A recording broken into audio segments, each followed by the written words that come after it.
नया नौकर। मेरी बहन का पुराना नौकर छुट्टी गया तो उसकी जगह दूसरा नौकर आया। बहन दूध उबलने के लिए चढ़ाकर थोड़ी देर के लिए किसी काम से दूसरे कमरे में गई तो नौकर से कह गई कि दूध देखती रहना। जब वे थोड़ी देर में लौटकर आई तो देखा कि दूध उबलकर नीचे गिर रहा है। नौकर ने गैस तक बंद नहीं की, ना ही दूध उतार कर रखा। उन्होंने नौकर से कहा कि तुमने देखा नहीं कि दूध उबल रहा है? नौकर बोला, देख तो रहा हूँ।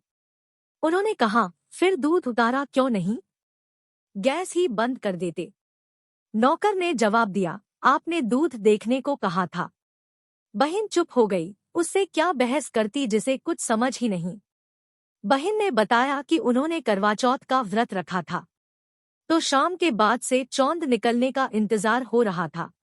उन्होंने अंगुली से बाहर की तरफ इशारा करके नौकर से कहा कि बाहर जाकर देखकर आओ कि चौंद निकला या नहीं।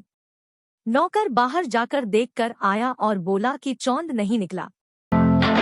बहन ने फिर उसे बाहर भेजा और कहा चौंद निकले तो बताना, वहीं बाहर ही खड़े रहो। प्रतीक्षा करते करते 9 बज गए पर नौकर ने कोई सूचना नहीं दी। बहन के लगा कि अब तक तो चौंद निकल आया होगा। उन्होंने खुद बाहर जाकर देखा, चांद निकल आया था। उन्होंने नौकर से कहा कि तुमने चांद निकलने के बारे में बताया क्यों नहीं? नौकर बोला कि मैं तो उधर ही देख रहा था जिस तरफ आपने अंगुली से इशारा किया था, दूसरी तरफ तो मैंने देखा ही नहीं। उसकी बुद्धि पर तरस खाने के अलावा बहन क्या कर सकती थी?